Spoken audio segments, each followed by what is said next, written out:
கப்பல் கடலில் போய்கிட்டு இருக்கு. புயல், சூறாவளி, அலையெல்லாம் பெருசு பெருசாக ரொம்ப உயரமாக உண்டாகுது. கடுமையான காற்றிலேயும் வேகமான அலைகள்லேயும் சிக்கி அந்த கப்பல் தடுமாறுது. திசை மாறி போச்சு. எந்த பக்கம் போயிட்டு இருக்கிறோம்னே தெரியல. அந்த கப்பலை செலுத்திக்கிட்டு இருந்த மாலுமி ரொம்ப சாமர்த்தியமாக செயல்பட்டார். தன்னுடைய அறிவாற்றலையும் திறமையையும் முழுமையாக பயன்படுத்தினார். அந்த கப்பலை கட்டுப்படுத்தினார். மெதுவாக அந்த சூறாவளியிலிருந்து கப்பலை காப்பாற்றி கரைக்கு கொண்டுட்டு வந்து சேர்த்துட்டார். மாலுமின்னு ஒருத்தர் இருந்ததுனால அந்த மரக்கலம் காப்பாற்றப்பட்டது. மாலுமின்னு ஒருத்தர் இல்லைன்னு வச்சுக்கோங்க, அந்த கப்பலோட கதி என்னவா இருக்கும் யோசிச்சு பாருங்க. ஒரு கோபக்காரனுடைய நிலைமையும் அப்படித்தானா. கோபக்காரன்கிறவன் ஒரு மாலுமி இல்லாத மரக்கலம் அப்படிங்கிறார் நபிகள் நாயகம். கொந்தளிக்கிற கடல்ல கொடுமையான அலைகளின் உச்சியில் அல்லல் படுகிற மரக்கலத்தை விட மோசமானது கோபக்காரனின் நிலைமை அப்படிங்கிறது அவருடைய கருத்து. அது மாதிரி இதுன்னு சொல்லல, அதை விட மோசம் இது அப்படிங்கிறார். ஏன் தெரியுமா? ஒரு கப்பல் கடல்ல தடுமாறினா அதை சரிப்படுத்த மாலுமி இருக்கிறார். அவர் தன்னுடைய சாமர்த்தியத்தினால் அதை கட்டுப்படுத்தி சரியான வழிக்கு கொண்டுட்டு வந்துடுவார். ஆனால் கோபக்காரனுடைய நிலைமை அப்படி இல்லை அப்படிங்கிறார் நபிகள் நாயகம். மனித மனம் ஒரு மரக்கலம், அறிவு அதில் இருக்கிற மாலுமி. மாலுமி மரக்கலத்தை செலுத்துகிறான், அவனுக்கு கட்டுப்பட்டு அது ஓடுது.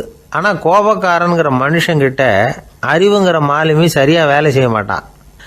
ஏன்னா கோபம் அந்த மாலுமியின் கண்களை அவிச்சிரும், காதுகளை கேட்காம பண்ணிவிடும். கண்ணையும் காதையும் மூடிவிட்டு கப்பலை ஓட்டுனா எப்படி ஓட்டுறது? அதனால் கோபக்காரன் மாலுமி இல்லாத மரக்கலம். இடி மின்னலில் மாட்டிக்கிட்டு கஷ்டப்படுற கப்பல் மாதிரி கஷ்டப்படுறான். பெரியவங்கள்லாம் என்ன சொல்கிறாங்க? உனக்கு கெடுதல் பண்ணவனுக்கும் நீ நன்மையை செய், எவருடைய விருப்பு வெறுப்பையும் பொருட்படுத்தாதே. பரம எதிரிக்கும் நீ நன்மை செய்ய ஆரம்பித்தா உன்னுடைய தூய நிலையை பார்த்துட்டு அவனும் உனக்கு நெருக்கமான நண்பனாக ஆயிடுவான். இதுதான் பெரியவங்க நமக்கு சொல்லியிருக்கிறது. புனித குரான் சொல்கிறது என்ன? தீமையை நன்மையை கொண்டே நீர் தடுத்து கொள்ளும் அப்படின்னு சொல்லப்பட்டிருக்கு. அதில் இன்னா செய்தாரை ஒருத்தல் அவர் நாண நன்னயம் செய்து விடல் அப்படிங்கிறார் திருவள்ளுவர். செல்வந்தர் ஒருத்தர்கிட்ட ஒரு சிறுவன் ஆடு மேய்ச்சிக்கிட்டு இருந்தானா.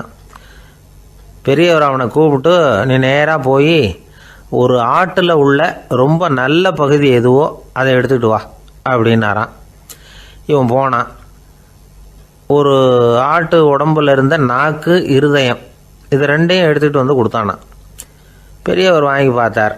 அதுக்கப்புறம் இப்போ நீ போய் இன்னொரு ஆட்டில் இருக்கிற ரொம்ப கெட்ட பகுதி எதுவோ அதை எடுத்துகிட்டு வா அப்படின்னாரான். இவன் போய் எடுத்துகிட்டு வந்தான். அவன் கையில் இருந்தது மறுபடியும் அதே மாதிரி நாக்கு, இருதயம், இது ரெண்டும் தான். என்னது இப்பவும் அதையே கொண்டுட்டு வந்திருக்கிற அப்படின்னாரான் பெரியவர். இவன் சொன்னானா, ஒரு உடம்புல உள்ள ரொம்ப நல்ல பொருளும் இதுதான், ரொம்ப கெட்ட பொருளும் இதுதான் அப்படின்னானா. இளம் வயசில் இப்படி பதில் சொன்னவர் தான் பேரறிஞர் லுக்மானுல் ஹக்கீம் அவர்கள். கோபப்படாமல் இருந்தால் இது ரெண்டும் நல்லா வேலை செய்யும், கோபப்பட்டால் இது ரெண்டும் மோசமாக வேலை செய்யும். அதை புரிஞ்சுக்கிறதுக்காகத்தான் இன்றைக்கி இந்த தகவல். கோபம் வந்துட்டால் நாம் என்ன செய்கிறோங்கிறது நமக்கே தெரியாது. ஒருத்தர் டாக்டர்கிட்ட போனார் அவசரமாக. டாக்டர், எனக்கு இப்போ கடுமையான கோப வெறி, எனக்கு கண்ணு மண்ணு ஒன்றும் புரியல, உடனடியாக அதை கட்டுப்படுத்தணும், உடனே இதுக்கு ஏதாவது ஒரு மாத்திரை கொடுங்க ப்ளீஸ் அப்படின்னார். அந்த டாக்டரும் உடனே ஒரு மாத்திரையை கொடுத்து, இதை உடனே போடுங்க, நான் தண்ணி கொண்டுகிட்டு வரேன்னு உள்ளே போனார். தண்ணியோடு திரும்பி வந்தார். இவர் சொன்னார், டாக்டர், நீங்கள் கொடுத்த மாத்திரை ரொம்ப பெருசாக இருந்தது, இருந்தாலும் கஷ்டப்பட்டு முழுங்கிட்டேன்னார். டாக்டர் சந்தேகத்தோடு மேசையை பார்க்குறார். பார்த்தா மாத்திரை அங்கேயே இருக்குது, பேப்பர் வெயிட்டை காணலை. ரொம்ப பேருக்கு கூட்டத்தில் பேசுறதுன்னா பயம், நமக்கு ஒன்றும் தெரியாதுன்னு மற்றவங்க நினச்சிடக்கூடாதுங்கிற எண்ணம் தான் இதுக்கு காரணம். ரொம்ப முக்கியமான ஒரு கூட்டம்னா பயமும் அதிகமாக இருக்கும். முக்கியமானவங்கள்லாம் வருவாங்களே, அவங்களாம் நம்மளை பற்றி மட்டமாக நினச்சிருவாங்களே அப்படிங்கிற பயம் வந்துடும். ஆனால் மேடை பேச்சுங்கிறது அவ்வளவு கடினமான ஒரு காரியம் இல்லைங்கிறாங்க அது சம்பந்தமான நிபுணர்கள். யாரும் பேச்சாளர் ஆகலாம், இது ஒன்றும் பெரிய கிஃப்ட்டு கிடையாது அப்படின்னு அவங்க சொல்கிறாங்க. நீங்கள் ஒரு சிறந்த பேச்சாளர் ஆகணுமா அப்படின்னா அதுக்குன்னு சில ஆலோசனைகளை சொல்லி வச்சுருக்கிறாங்க அனுபவசாலிகள். முதல் ஆலோசனை என்னென்னா, உங்கள் பேச்சு எளிமையாக இருக்கணும். ஏதாவது ஒரு கருத்து அல்லது 2 கருத்து சொன்னால் போதும். 20 அல்லது 30 கருத்துக்களை சொல்லிகிட்டே போகக்கூடாது. ரெண்டாவது ஆலோசனை, நீங்கள் என்ன பேச போகிறீங்கிறது முதல்ல உங்களுக்கு நல்லா புரியணும். அதுக்கப்புறம் தான் அதை அடுத்தவங்களுக்கு புரிய வைக்க முடியும். எப்படி ஆரம்பிக்க போகிறோம், எந்த கருத்தை முக்கியமாக வலியுறுத்த போகிறோம், எப்படி முடிக்க போகிறோம் அப்படிங்கிறத முதல்ல நல்லா சிந்தித்து மனசில் வச்சுக்கணும். கடைசியாக என்ன சொல்கிறீங்களோ அதுதான் கேட்குறவங்க மனசில் நிற்கும். மூணாவது ஆலோசனை என்னென்னா, உங்கள் பேச்சு சுருக்கமாக இருக்கணும். ஒரு 15 நிமிஷம் பேசுகிறது ரொம்ப பொருத்தம். மணிக்கணக்கில் பேசிக்கிட்டு இருக்கிறது நல்லதில்லை. நாலாவது ஆலோசனை, நீங்கள் பேசுகிறது உண்மையாக இருக்கணும். உங்களுக்கு உண்மையான அனுபவங்கள் இருக்கும், அதை சொல்லலாம். உங்களுடைய உண்மையான அனுபவங்களை மற்றவங்களோட பகிர்ந்துக்கணும், அதுதான் முக்கியம். ஐந்தாவது ஆலோசனை, ஆரம்பத்தில் கொஞ்ச நேரம் உங்களை பற்றியும் எதிரில் உள்ளவங்களை பற்றியும் சம்மந்தப்படுத்தி ஏதாவது பேசி ஒரு நெருக்கத்தை ஏற்படுத்திக்கணும். ஒவ்வொருத்தரும் இப்போ இவர் பேச போகிறது நம்ம சம்மந்தப்பட்டது அப்படின்னு நினைக்க ஆரம்பிச்சிருவாங்கல்ல, அதுக்கப்புறம் அவங்க கேட்க தயாராகிட்டாங்கன்னு அர்த்தம். எதிரில் உட்காந்துருக்கிற கூட்டத்திலேருந்து 3 பேரை தேர்ந்தெடுங்க. அதாவது வலது பக்கம் ஒருத்தர், நடுவில் ஒருத்தர், இடது பக்கம் ஒருத்தர்.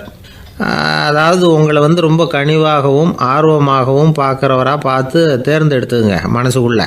நீங்கள் பேசும்பொழுது என்ன பண்ணணும்னா, இவங்களை நேருக்கு நேராக மாறி மாறி பார்த்துக்கிட்டே பேசுனீங்கன்னா நீங்கள் ஏதோ ஒட்டுமொத்த கூட்டத்தையும் பார்த்து பேசுகிறதாக ஒரு உணர்வு அது ஏற்படுத்திவிடும். ஆறாவது ஆலோசனை என்னென்னா, சொற்பொழிவுன்னா நீங்கள் பேசணும், படிக்கக்கூடாது. எழுதி படிக்கிறது நல்லா இருக்காது. குறிப்புகள் வேணும்னா வச்சுக்கலாம். படிக்கிறது பேப்பர்லேருந்து வர்றது மாதிரி இருக்கும், பேசுகிறது இதயத்திலேருந்து வர்றது மாதிரி இருக்கும். அப்புறம் ஏழாவது ஆலோசனை சொல்கிறாங்க. அது என்னென்னா, மேடையில் ஏறி நின்ன உடனே இயல்பாக மூச்சை இழுத்து விட்டுங்க, இயல்பு நிலைக்கு வாங்க, அதுக்கப்புறம் இயல்பாக பேச ஆரம்பிக்கலாம் அப்படிங்கிறாங்க. இவ்வளவும் பேச்சு கலையில் வல்லுநர்களாக இருக்கிறவங்க சொல்லுகிற ஆலோசனைகள். இதையெல்லாம் கடைபிடிச்சா நமக்கும் அதுக்கும் வெகு தூரம்னு நினச்சிக்கிட்டு இருந்த ஒன்று இப்போ கிட்டத்தில் நெருங்கி வந்துடும். நாம் சொல்கிறபடியெல்லாம் அது கேட்கும். ஒரு பேச்சாளர், அவருக்கு சுருக்கமாகவே பேச தெரியாது. மேடையில் ஏற்றி விட்டுவிட்டா போதும், ஆரம்பிச்சிருவார், நிறுத்த மாட்டார், பேசிக்கிட்டே இருப்பார். ஒரு தடவை அவர் ஒரு கூட்டத்தில் ரொம்ப நேரம் பேசிக்கிட்டே இருக்கிறார். எதிரில் பொறுமை இழந்த ஒருத்தர் தன்னுடைய கை கடிகாரத்தை காட்டினார். அதை கவனித்த பேச்சாளர், மன்னிக்கணும், கை கடிகாரம் நான் கொண்டுகிட்டு வர மறந்துட்டேன், அதுதான் நேரம் போனதே தெரியல அப்படின்னு சொல்லியிருக்கிறார். இதுக்கு அவர் சொன்னாராம் கோபமாக, ஏய்யா கடிகாரத்தை தான் பார்க்க முடியல, மறந்துட்டேன், பக்கத்தில் மாட்டிருக்கிற கேலண்டரையாவது பார்க்கக்கூடாதா அப்படின்னாராம்.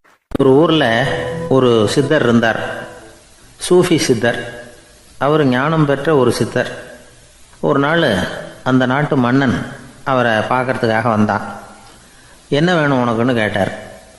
நான் கடவுளை பார்க்கணும், அதுக்கு நீங்கள் தான் உதவி பண்ணணும் அப்படின்னா அவன். சித்தர் கொஞ்சம் யோசனை பண்ணார். சரி, போயிட்டு நாளைக்கு வாடினார். அதே மாதிரி மன்னன் போயிட்டு அடுத்த நாள் வந்தான். இங்கே நீ என்னோட ஒரு வாரம் தங்கியிருக்க வேண்டியிருக்கும்னார். சரின்னா ஒரு பிச்சை பாத்திரத்தை தூக்கி கையில் கொடுத்தார். அவனுக்கு ஒன்றும் புரியல, இருந்தாலும் வாங்கிட்டான். வாங்கிட்டு இதை என்ன செய்யணும் அப்படின்னு கேட்டான். இதை ஒன்றும் செய்ய வேணாம், இதை எடுத்துக்கிட்டு பக்கத்தில் உள்ள கிராமங்களுக்கு போ, வீடு வீடாக பிச்சை எடுத்துக்கிட்டு வா, அப்படி வந்த பிறகு தான் உனக்கு சாப்பாடும் ஓய்வும் கிடைக்கும். ஒரு வாரம் அப்படி செய், அதுக்கப்புறம் 8வது நாள் நாம் கடவுளை பற்றி யோசிக்கலாம் அப்படின்னார். இப்படி இவர் சொன்னதை கேட்டதும் அந்த அரசனுக்கு அதிர்ச்சி ஆயிட்டுது. ஒரு மாதிரி ஆயிட்டான். தன்னுடைய சொந்த நாட்டில் சொந்த குடிமக்கள்கிட்ட போய் பிச்சை எடுக்கிறதா அப்படின்னு யோசனை பண்ணி பார்த்தான். அதுக்கப்புறம் மெதுவாக அவன் அந்த சித்தரை பார்த்தான். ஐயா, சொந்த நாட்டிலேயே பிச்சை எடுக்கிறதுன்னா எனக்கு ஒரு மாதிரியாக இருக்குது, வெக்கமாக இருக்குது, நான் வேணும்னா வெளி தேசத்தில் எங்கேயாவது போய் பிச்சை எடுக்கவா அப்படின்னு கேட்டான். இதுக்கு அந்த சித்தர் ஒரு சம்மதிக்கலை. இதை பாரு, உன்னால் பிச்சை எடுக்க முடியலன்னா பேசாமல் திரும்பி அரண்மனைக்கே போயிடு, அதுக்கப்புறம் கடவுளை பற்றியெல்லாம் பேசுகிறதுக்கு என்னை தேடிட்டு வரக்கூடாது அப்படின்னு விட்டார். மன்னன் தயங்கினான், இருந்தாலும் மனசை சரி பண்ணிட்டு சம்மதிச்சான். சரிங்க, ஒரு வாரம் இங்கே தங்குறேன், நீங்கள் சொல்கிறது மாதிரி பக்கத்து கிராமங்களுக்கு போகிறேன், வீடு வீடாக பிச்சை எடுக்கிறேன், வர்றேன் அப்படின்னா. ஒரு வாரம் தெரு தெருவாக பிச்சை பாத்திரத்தோடு அலைஞ்சான். சொந்த ஊரில் சொந்த குடிமக்கள்கிட்ட பிச்சை எடுத்தான். 7 நாள் முடிஞ்சுது. 8வது நாள் அந்த சித்தர் மன்னனை கூப்பிட்டார். இப்படி வாழ்னார், வந்தான். இனிமே நீ கடவுளை பற்றி என்கிட்ட கேட்கலாம்னார். இனிமே கேட்கறதுக்கு ஒன்றுமே இல்லை சுவாமின்னா இவன். ஒரு வார காலம் பிச்சை எடுத்த பிறகு தான் கடவுளை காண முடியும் அப்படின்னு நான் கனவு கூட காணவில்லைன்னா. அப்படின்னா நீ பிச்சை எடுத்த காலத்தில் அப்படி என்னதான் நடந்தது அப்படின்னு கேட்டார் அவர். சுவாமி, ஒரு வார காலம் பிச்சை எடுத்ததில் என்னுடைய ஆணவம் அழிஞ்சுட்டுது. அது இப்போ இருக்கிற இடமே தெரியல. இப்போ அதை காணவே காணோம். பிச்சைக்காரனாக இருந்தப்போ பெற்றதை மன்னனாக இருக்கும்போது பெற முடியாதுங்கிறத புரிஞ்சுக்கிட்டேன் அப்படின்னா மன்னன். அடக்கம் பிறந்தவுடன் தெய்வீக கதவுகள் திறந்து கொள்ளுகின்றன அப்படிங்கிறார் ஓஷோ. நம்மால் ஒருத்தன் ஆணவம் அழியணுங்கிறதுக்காக ஒரு திருவோட்டை எடுத்துக்கிட்டு தெரு தெருவாக பிச்சை எடுக்க ஆரம்பித்தான். என்ன, தெய்வீக கதவுகள் திறந்துதா அப்படின்னு கேட்டார் ஒருத்தர். தெய்வீக கதவு திறக்கிறதுக்கு முன்னாடியே எங்கள் வீட்டு கதவு சாத்திக்கிட்டுதுன்னா. என்னடா சொல்கிறேன்னார். இனிமேல் வீட்டுக்குள்ளேயே வர வேணாம், இதையே தொழிலாக வச்சுக்கோ அப்படின்னு எங்கள் வீட்டில் சொல்லிவிட்டாங்க சார் அப்படின்னா. அர்ஜுனன் கேட்ட கேள்விக்கெல்லாம் பகவான் கண்ணன் பதில் சொன்னார். அதுக்கு பேர் பகவத்கீதை. அதே மாதிரி உத்தவன் கேட்ட கேள்விக்கும் அவர் பதில் சொல்லியிருக்கிறார். அதுக்கு என்ன பேருனா உத்தவ கீதைன்னு பேர். அது சரி, உத்தவன்னா யார்? கண்ணனுக்கு சின்ன வயசுலேருந்தே தேர் ஓட்டிக்கிட்டு இருந்தவன் அவன் தான். குருஷேத்திர போர் முடிஞ்சது. அதர்மத்தை அழித்து தர்மத்தை நிலைநாட்டி தர்மனுக்கு முடிச்சு விட்டினார் கண்ணபிரான். அதுக்கப்புறம் துவாரகைக்கு திரும்பினார். தான் வந்த காரியம் முடிஞ்சது. அதனால் இளமையிலிருந்தே தனக்கு தேரோட்டியாக இருந்து வந்த உத்தவனை கூப்பிட்டார். இந்த பாருப்பா, உனக்கு வேணுங்கிறத கேளுன்னார். அவன் தனக்குன்னு எதையும் கேட்குறதுக்கு ஆசைப்படலை. இருந்தாலும் கேள்வி கேட்குறதில்ல அவன் ரொம்ப கெட்டிக்காரன். அதனால் கேட்க ஆரம்பித்தான். பரந்தாமா, ராஜசூய யாகத்துக்கு தர்மனை கூப்பிட்டு தன்னுடைய அரண்மனையில் விருந்து வச்சான் துரியோதனன். அதுக்கப்புறம் சூதாட்டத்துக்கு கூப்பிட்டான். தர்மன் தோல்வி அடைகிற மாதிரி பண்ணிவிட்டான். நீங்கள் தான் முக்காலமும் உணர்ந்தவராச்சே, சூதாட்டத்தில் தர்மர் ஜெயிக்கிறது மாதிரி பண்ணியிருக்கக்கூடாதா? இந்த பகடைக்காயை உருட்டுறப்போ நீங்கள் எதிர்பார்த்தது விழற மாதிரி பண்ணியிருக்கலாமே. சரி, அதுதான் இல்லை. வேடிக்கை பார்த்துக்கிட்டு இருந்த பீமன், அர்ஜுனன், நகுலன், சகாதேவன் இவங்களையும் பணையம் வச்சு ஆடுறப்போவாவது காப்பாற்றிருக்கலாம். அதையும் நீங்கள் செய்யலை. பாவம், அந்த அவல பொண்ணு, ஒன்றும் புரியாத ஒன்றும் தெரியாத அந்த உன்னுடைய சகோதரி திரௌபதி, அந்த பொண்ணை துச்சாதனன் இழுத்துக்கிட்டு துகில் உரிகிற கட்டத்தில் காப்பாற்றினியே. இது நியாயமா, முறையா, அறமா? இதுதான் உத்தவன் கேட்ட கேள்வி. இதுக்கு பரந்தாமன் பதில் சொல்கிறார். அப்படி கேள் உத்தவா. தருமனை துரியோதனன் சூதாட அழைக்கும் பொழுது என்ன சொன்னான் தெரியுமா? நான் பணையம் வைக்கிறேன், எனக்கு பதிலாக என்னுடைய மாமன் சகுனி பகடைக்காய்களை உருட்டுவான்னு சொன்னான். உடனே தருமன், எனக்கு பதிலாக என்னுடைய மைத்துனன் கண்ணன் பகடைக்காய்களை உருட்டுவான்னு சொல்லியிருக்கலாமே. அப்படி சொல்லலை. என்ன செஞ்சான் தெரியுமா? துரியோதனன் கூட சூதாட்டத்துக்கு சம்மதிச்சுட்டோம். கடவுளே, இது என்னுடைய மைத்துனன் கண்ணபிரானுக்கு தெரியக்கூடாது அப்படின்னு வேண்டிக்கிட்டான். இதனால் தருமன் எனக்கு மனசால் தடை போட்டுட்டான். அதனால் அரண்மனைக்கு வெளியிலேயே என்னை கூப்பிடுவாங்கன்னு நான் காத்துக்கிட்டு இருந்தேன். பீமன், அர்ஜுனன், நகுலன், சகாதேவன், திரௌபதி இவங்களை பணையம் வச்சு ஆடுறப்போவாவது கூப்பிடுவாங்கன்னு பார்த்தேன். அப்பவும் அவங்க என்னை கூப்பிடல, நினைக்கல. திரௌபதியை துச்சாதனன் கூந்தலை பிடிச்சி இழுக்கிறான். அப்போ கூட அவள் தன்னுடைய உடல் பலத்தால் தடுக்கிறதுக்கு முயற்சி பண்ணாலே தவிர என்ன நினைக்கல. துரியோதனன் சபைக்கு இழுத்து செல்லப்பட்ட திரௌபதி அறநூல்களையும் அரச நீதிகளையும் சொல்லிக்கிட்டு இருந்தாலே தவிர என்ன நினச்சே பார்க்கலை. துகில் உரிகிற கட்டத்தில் தான் ஹரி ஹரி கண்ணா பரந்தாமன்னு கூப்பிட்டா. அதனால தான் அப்போ போய் நான் காப்பாற்றினேன் அப்படின்னா பரந்தாமன். அப்படின்னா நீ அழைச்சாதான் போவியா, நீயா போக மாட்டியா அப்படின்னு கேட்குறான் உத்தவன். ஆமாம், நான் கூப்பிட்டா தான் போவேன். மனிதர்கள் செய்யக்கூடிய செயல்களையெல்லாம் அவங்கவுங்க போக்கிலேயே விட்டுட்டு வேடிக்கை பார்த்துக்கிட்டு இருப்பேன். நான் குறுக்கிட்டு ஒன்றுமே செய்ய மாட்டேன் அப்படின்னா பரந்தாமன். மனுஷன் தவறு பண்ணுனா திருத்த மாட்டியா, சும்மா பார்த்துக்கிட்டு தான் உட்காந்துருப்பியா அப்படின்னு கேட்குறான் உத்தவன். நான் மனுஷனுடைய உள்ளத்தில் இருக்கிறப்போ என் எதிரில் மனுஷன் தவறு பண்ண மாட்டான் அப்படின்னு ஆனால் கண்ணன். அதாவது யார் நினைக்கிறாங்களோ அவங்க உள்ளத்துலலாம் அவன் இருக்கிறான். அப்படி இருக்கிறப்போ தவறு செய்ய மனுஷன் அஞ்சுவான். இதுதான் உத்தவ கீதைங்கிறது. இந்த காலத்துலேயும் சில பேர் பகவான் மாதிரி அடுத்தவங்க கஷ்டப்படுறத வேடிக்கை பார்த்துக்கிட்டு இருக்கிறது உண்டு. அன்றைக்கி அப்படித்தான். நடுத்தெருவில் ஒரு திருடனை பிடிச்சி எல்லாரும் சேர்ந்து அடிச்சுக்கிட்டு இருக்கிறாங்க. ஒரு ஆள் மட்டும் தள்ளி நின்று அதை வேடிக்கை பார்த்துக்கிட்டு இருக்கான். பார்த்துக்கிட்டு சிரிச்சுக்கிட்டு இருக்கிறான். என்ன சார் இது, பாவம் அந்த ஆளை போட்டு அப்படி அடிக்கிறாங்களே அப்படின்னும். அடிக்கட்டும் சார், அவன் அடி வாங்க வேண்டிய ஆள் தான் அப்படின்னா அவன். ஏன் சார் அப்படி சொல்கிறீங்க அப்படின்னு கேட்டோம். பின்ன என்ன சார், நான் ஒருத்தர் பையில் இருந்த பர்ஸை எடுக்கிறதுக்கு முயற்சி பண்ணிக்கிட்டு இருந்தேன். அதுக்குள்ளே அவன் முந்திக்கிட்டு அப்வேஸ் பண்ணிவிட்டான். பர்ஸை அவன் எடுத்துட்டான். பார்க்கறது நான், எடுக்கிறது அவனா? என்ன சார் நியாயம் இது? நல்லா வாங்கட்டும் அப்படிங்கிறான். ஜெருசலேம் அங்கே உள்ள ஒரு தேவாலயம். அதில் உள்ள பலிபீடத்தின் முன்னாடி ஒரு பெட்டி உண்டு. அது காணிக்கை பெட்டி. ஆலயத்துக்கு வர்றவங்க பிரார்த்தனை பண்ணிவிட்டு திரும்பி போகிற சமயத்தில் அந்த பெட்டியில் காணிக்கை போடுவாங்க. அவங்களால எவ்வளவு முடியுமோ அவ்வளவு போடுறது வழக்கம். அவங்கவுங்க வசதிக்கு தகுந்த மாதிரி போடுவாங்க. வசதி உள்ளவங்களாக இருந்தாலும் சரி, வசதியே இல்லாத வறியவர்களாக இருந்தாலும் சரி, ஆலய காணிக்கை பெட்டியில் காசு போடுறது அவங்களுக்கு ரொம்ப பெருமையான ஒரு செயல். ஒரு சமயம் இயேசு தம்முடைய சீடர்களோடு அந்த ஆலயத்துக்கு வரார். அங்கே உட்காந்து ரொம்ப நேரம் வழிபாடு பண்ணிகிட்டு இருக்கிறார். சீடர்களும் அந்த ஜபத்தில் கலந்துக்கிட்டாங்க. வழிபாடு முடிஞ்சுது. இயேசு உட்காந்துருக்கிறார். காணிக்கை பெட்டியில் காசு போடுறவங்கள கவனிக்கிறார். சீடர்களும் அதையே கவனிச்சுக்கிட்டு இருக்கிறாங்க. ரொம்ப பேர் வரிசையாக வந்தாங்க. அவங்களால முடிஞ்ச அளவுக்கு காசு போட்டுட்டு அவங்க பாட்டுக்கு போய்கிட்டு இருக்கிறாங்க. வசதியானவங்க நிறைய பேர் வந்தாங்க. அதுக்கு மத்தியில் வயசான ஒரு அம்மா, அவங்களும் வந்து காசு போட்டுட்டு போகிறாங்க. இப்போ இயேசு தன்னுடைய சீடர்கள் பக்கம் திரும்பினார். ஒரு கேள்வி கேட்டார். இப்போ இந்த காணிக்கை பெட்டியில் நிறைய பேர் வந்து காசு போட்டுட்டு போகிறத நீங்கள் கவனிச்சிங்க. இன்றைக்கி இந்த காணிக்கை பெட்டியில் ரொம்பவும் அதிகமாக காசு போட்டது யார் அப்படின்னு கேட்டார். முதல்ல வந்தார ஒரு பெரிய மனுஷன், அவர் தான் அதிகமாக போட்டார் அப்படின்னார் ஒருத்தர். மூணாவதாக வந்தவர் தான் அதிகமாக போட்டார், நான் கவனித்தேன் அப்படின்னாரு இன்னொருத்தர். இப்படி ஆளுக்கு ஒரு விதமாக சொல்கிறாங்க. கடைசியாக இயேசு சொன்னாராம், இன்றைக்கு அந்த பெட்டியில் அதிகமாக காசு போட்டவங்க அந்த வயசான அம்மா தான் அப்படின்னாராம். சீடர்களுக்கு ஒன்றும் புரியல. அந்த அம்மா ரொம்ப ஏழையாச்சே, அவங்க எப்படி அதிகமாக காணிக்கை செலுத்த முடியும் அப்படிங்கிறது அவங்க சந்தேகம். இயேசு விளக்குனார். நிறைய பேர் வந்தாங்க, நிறையவே காசுகள் போட்டாங்க, அது உண்மைதான். ஆனால் அந்த அம்மா என்ன பண்ணாங்க கவனிச்சிங்களா? வந்தாங்க, தன்னுடைய காசு பையை திறந்தாங்க, அப்படியே கொட்டுனாங்க. அதில் இருந்தது 2 காசுகள் தான். அந்த 2 காசும் காணிக்கை பெட்டியில் விழுந்துட்டுது. மற்றவங்கள்லாம் தங்கள்கிட்ட இருந்த செல்வத்தின் ஒரு சிறு பகுதியை எடுத்து பெட்டியில் போட்டாங்க. ஆனால் இந்த அம்மா தன்கிட்ட என்ன இருந்ததோ அதை அப்படியே போட்டுட்டாங்க. தன்னுடைய பிழைப்புக்காக வச்சுருந்த அவ்வளவையும் இழக்கிறதுக்கு தயாராகிட்டாங்க. அவ்வளவு தாராள மனசு அவங்களுக்கு.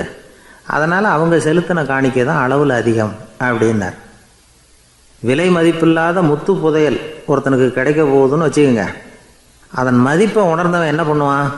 அதை அடையிறதுக்காக தன்கிட்ட இருக்கிற எதையும் கொடுக்கறதுக்கு தயாராக இருப்பான் இல்லையா? அது மாதிரி தான் இதுவும் அப்படின்னார்.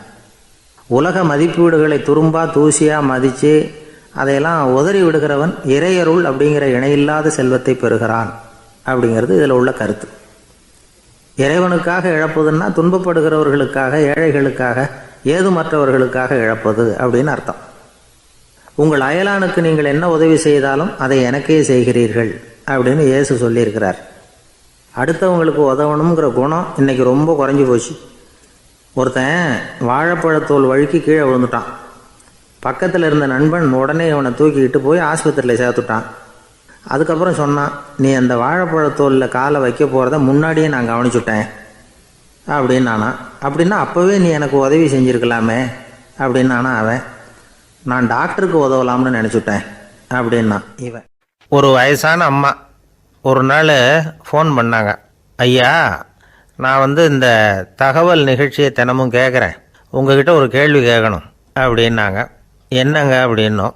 எனக்கு சொந்தமாக ஒரு நல்ல வீடு இருக்குது, வேணுங்கிற அளவுக்கு பணமும் இருக்குது, கணவரும் ரொம்ப நல்லவர், ரிட்டையர் ஆகி வீட்டில் தான் இருக்கிறார், பிள்ளைங்கள்லாம் பெரிய பெரிய உத்தியோகத்தில் இருக்கிறாங்க, அதில் ஒருத்தன் ஐஏஎஸ்ஸு, பணம்லாம் கூட நிறைய கொண்டாந்து கொடுக்குறாங்க.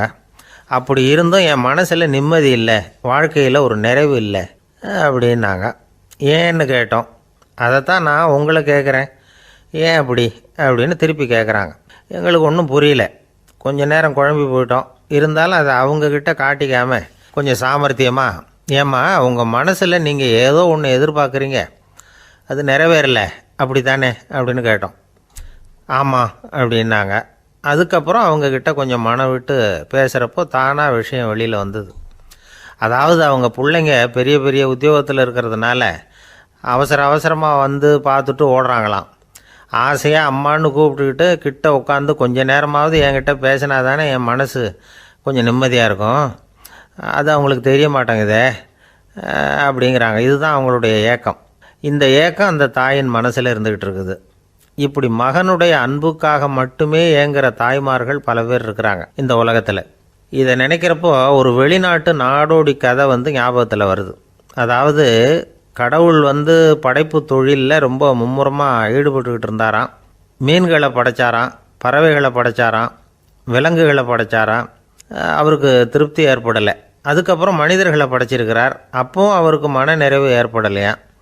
கடைசியாக தன்னுடைய சக்தி முழுசையும் பயன்படுத்தி குறையே இல்லாத அளவுக்கு ஒரு படைப்பை உருவாக்கினாராம். அந்த உன்னதமான ஒரு படைப்பு அதுதான் பெண், அதாவது தாய். இப்படி உருவாக்கி எல்லாரையும் இந்த உலகத்தில் விட்டுவிட்டாராம். அதுக்கப்புறம் கொஞ்ச காலம் கழித்து தன்னுடைய தேவியை அழைச்சிக்கிட்டு இந்த பூலோகத்துக்கு வந்திருக்கிறார். தன்னுடைய குறையில்லாத படைப்பாகிய பெண்ணை பார்த்தாராம். ஏம்மா, உனக்கு இன்னும் ஏதாவது குறை இருந்தால் சொல்லு, அதையும் நிவர்த்தி பண்ணிவிடுறேன் அப்படின்னாராம். அந்த அம்மா பார்த்துருக்காங்க. சுவாமி, எனக்கு நீங்கள் கொடுத்துருக்கிறது 2 கை. என்னுடைய பிள்ளைகளுக்கு சேவை செய்கிறதுக்கு இந்த 2 கை பத்தலை. அதனால் இன்னும் ஒரு 2 கை கொடுத்தா தேவலை அப்படின்னாங்களாம். கடவுள் பார்த்தார். அதனால் என்ன, அப்படியே செஞ்சு விடலாம், இதோ அதுக்கான வரம் கொடுத்துட்டேன் அப்படின்னார். அந்த அம்மாவுக்கு இப்போ 4 கை ஆகிட்டுது. 4 கையாலேயும் குழந்தைகளுக்கு சேவை செய்ய ஆரம்பிச்சிட்டாங்க. கடவுள் திருப்தியாக திரும்பி போனார். அதுக்கப்புறம் கொஞ்ச காலம் கழித்து மறுபடியும் திரும்பி வந்தார். தேவியோட பெண்ணை பார்த்தார். இப்போ என்னம்மா சந்தோஷந்தானே அப்படின்னாராம். அதுக்கு அந்த அம்மா, சந்தோஷந்தான், இருந்தாலும் இப்போ எனக்கு இருக்கிற 2 காலும் போதில்லை, இன்னும் ஒரு 2 கால் இருந்தால் தேவையில்லை, நிறைய ஓடி ஆடி பிள்ளைகளுக்காக வேலை செய்ய வேண்டியிருக்குது அப்படின்னாங்களாம். சரின்னு சொல்லி 4 கால் இருக்கிறது மாதிரி செஞ்சுட்டு போயிட்டார் கடவுள். மறுபடியும் கொஞ்ச நாள் கழித்து தேவி சொன்னாங்க கடவுள்கிட்ட, நீங்கள் என்ன தான் முயற்சி பண்ணினாலும் முழுமையான ஒரு படைப்பை உங்களால் உருவாக்க முடியாது, அப்படி தான் நான் நினைக்கிறேன் அப்படின்னாங்களாம். அப்படியா சொல்கிறேன், வா அந்த பொண்ணை பார்த்துட்டு வருவோம் அப்படின்னு புறப்பட்டு இங்கே வந்தாங்களாம். இங்கே பார்த்தா 4 கால் 4 கையோடு அந்த பொண்ணு ஒரு செவுத்தில் சாஞ்சி உட்காந்து அழுதுகிட்டு இருக்குது. இப்போ தேவி அந்த பொண்ணை சுட்டி காட்டி கடவுள்கிட்ட கேட்டாங்களாம், ஏங்க, நீங்கள் அந்த பொண்ணுக்கு கையை கொடுத்தீங்க, காலை கொடுத்தீங்க, சரி, அந்த கண்ணீரையும் எதுக்காக கொடுத்தீங்க அப்படின்னு கேட்டாங்களாம். அதுக்கு கடவுள் சொன்னாராம், கையை கொடுத்தது நான் தான், காலை கொடுத்தது நான் தான், ஆனால் அந்த கண்ணீரை கொடுத்தது நான் இல்லை, அதை கொடுத்தது அந்த அம்மாவோட பிள்ளைங்க அப்படின்னாராம். இன்றைக்கும் அப்படித்தான் பல பிள்ளைங்க அவங்க அம்மாவுக்கு கண்ணீரை தான் கொடுத்துக்கிட்டு இருக்கிறாங்க. அம்மாவை மதிக்கிற பிள்ளைங்க தான் இன்றைக்கி நல்லபடியாக இருக்கிறாங்கங்கிறது அவங்களுக்கு தெரியறதில்ல. இந்த காலத்து பிள்ளையாண்டான் ஒருத்தன் அவங்க அம்மாக்கிட்டேயும் நல்ல பிள்ளையாக நடந்துக்குவான், மனைவிக்கிட்டேயும் நல்ல கணவனாக நடந்துக்குவான், ரொம்ப சாமர்த்தியம். ஒரு நாள் அவங்ககிட்ட கேட்டாங்க, ஏன்பா உங்கள் அம்மாவும் உன் மனைவியும் சண்டை போட்டுக்கிட்டா நீ எந்த பக்கம் அப்படின்னாங்களாம். வீட்டுக்கு வெளிப்பக்கம் அப்படின்னானோ அவன். அங்கே ஒரு புதர் தெரியுது இல்லையா, இந்த புதருக்குள்ளே ஒரு சிங்கம் இருக்குது, அந்த பக்கமாக நான் போகிறப்போ வர்றப்போலாம் அது என்கிட்ட வம்பு வளர்க்குது, தகராறு செய்யுது, என் மேலே பாயுது, என்னை தாக்குது, ஏன்னு தெரியல அப்படின்னுது. இதை கேட்டதும் அந்த குரங்கு சொல்லிச்சு, இனிமேல் கவலைப்படாத, இந்த தடவை நான் உன்னை காப்பாற்றுறேன்னுது. அதுக்கப்புறம் ஒரு நாள் அந்த குரங்கும் கழுதியும் அந்த புதர் பக்கமாக போய்கிட்டு இருந்தாங்க. எதிர்பார்த்தது மாதிரியே நடந்தது.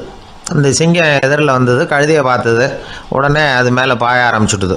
அவ்வளவுதான். உடனே இந்த குரங்கு என்ன பண்ணிச்சு தெரியுமா, கிடுகிடுன்னு ஒரு மரத்து மேலே ஏறி உட்காந்துக்கிட்டது. அங்கே உட்காந்துக்கிட்டு கீழே அந்த கழுதையும் சிங்கமும் போடுற சண்டையை வேடிக்கை பார்க்க ஆரம்பிச்சுட்டுது. கொஞ்ச நேரம் கழித்து அடிபட்ட காயத்தோடு அந்த கழுதை மெதுவாக நடந்து வந்தது. குரங்கும் மெல்ல மரத்தை விட்டு கீழே இறங்குச்சு. இப்போ கழுதை கேட்டுது, என்னை காப்பாற்றுறேன்னு சொல்லிவிட்டு காலை வாரி விட்டுட்டியே, நீ பாட்டுக்கு மரத்து மேலே ஏறி உட்காந்துக்கிட்டே, அது நியாயமானது. குரங்கு பரிதாபமாக அதை பார்த்துது. நான் மரத்து மேலே இருந்து நீங்கள் 2 பேரும் சண்டை போட்டதை பார்த்துக்கிட்டு தான் இருந்தேன், உன்னோட சத்தம் தான் அதிகமாக இருந்தது, அது நீ சிரிக்கிற மாதிரி எனக்கு கேட்டுது, அதனால் நீ தான் ஜெயிச்சுக்கிட்டு இருக்க போல இருக்கு அப்படின்னு நினச்சிவிட்டேன்னுது. இன்றைக்கி பல பேர் இப்படி தான் இருக்கிறாங்களாம்.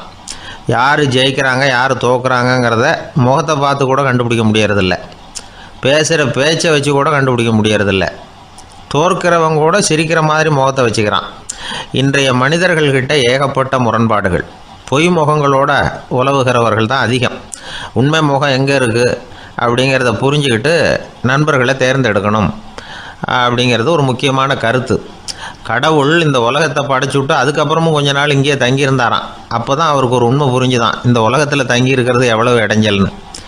தினமும் மனிதர்கள் தேடி வந்து ஏதாவது புகார் சொல்லிக்கிட்டே இருந்தாங்களாம். எனக்கு அது வேணும் இது வேணும்னு கேட்டுக்கிட்டே இருந்தாங்களாம். சில பேர் வந்தாங்க, நாங்கள் வந்து விவசாயம் பண்ணுறோம், தண்ணி இல்லாமல் பயிர் காயுது, எங்களுக்கு மழை வேணும் அப்படின்னாங்க. அவங்க போனதும் அதுக்கப்புறம் சில பேர் வந்தாங்க, நாங்கள் வந்து மண்பானை செய்கிறவங்க, நிறைய பானை செஞ்சு வச்சுருக்குறோம், மழை பெஞ்சால் எல்லாம் கரைஞ்சி வீணாக போயிடும், அதனால் இன்றைக்கி மழை பெய்யக்கூடாதுன்னாங்க. கடவுள் பார்த்தார், அவருக்கு என்ன பண்ணுறதுன்னே தெரியல, ஏகப்பட்ட குழப்பம், தலையை பிச்சுக்கலாம் போல் இருந்தது, கிட்டத்தட்ட பைத்தியம் பிடிக்கிற அளவுக்கு ஆகிட்டுது. எல்லாருடைய ஆசைகளையும் அவரால் நிறைவேற்ற முடியல, ஏன்னா ஒன்றுக்கு ஒன்று முரண்பாடாக இருந்தது.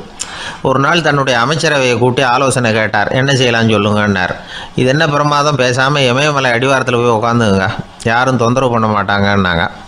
அங்கேயும் மனிதர்கள் வர ஆரம்பிச்சுருவாங்களேன்னார் கடவுள். சரி அப்படின்னா சந்திரனில் போயிருந்துக்கலாமேன்னாங்க. அங்கேயும் மனுஷன் குடி வர போகிறான் அப்படின்னார் கடவுள்.